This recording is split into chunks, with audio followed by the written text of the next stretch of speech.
வணக்கம். வாழ்க வளமுடன். நான் ஜோதிடர் குபேந்திரன் பேசுறேன். இது ஒரு ஜோதிட பதிவு தான். அதாவது பிறந்த இடத்த விட்டு வேற இடத்துல போயிட்டு வசிக்கிற நிலை. அதாவது பூர்வ புண்ணியம்.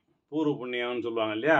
பூர்வ புண்ணியம் கெட்டு போயிருந்ததுன்னா, வேற இடம் போய் வசிக்கிறதுக்கான சூழ்நிலை யார் யாருக்கு ஏற்படும்னு பார்த்தீங்கன்னா, காலபுருஷனுக்கு பார்த்தீங்கன்னா, 5ஆம் இடம். அதாவது மேஷத்துக்கு 5ஆம் இடம் தான் சிம்ம ராசி. சிம்ம ராசி தான் பூர்வ புண்ணியம்னு சொல்லுவாங்க.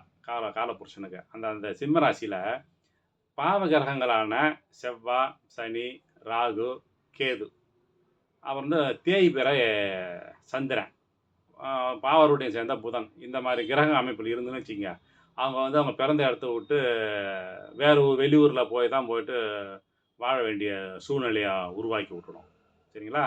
அது மட்டும் இல்லாமல் ஒரு ஜாதகத்தில் சனி ராகுவும் சரி, இல்லை சூரியனும் சனியும் சேர்ந்து இருந்தாலும் அந்த சிம்மத்தில் அவங்களும் தங்கள் பிறந்த இடத்த விட்டு வெளியூரில் தான் போய் வசிக்கிறான சூழ்நிலை ஏற்படும்.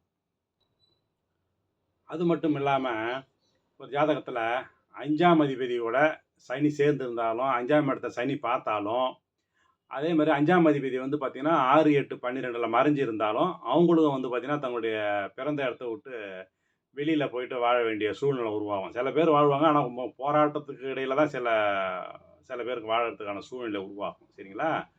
இந்த பதிவு உங்களுக்கு பிடிச்சிருந்ததுன்னா லைக் பண்ணுங்கள், ஷேர் பண்ணுங்கள். நன்றி, வணக்கம்.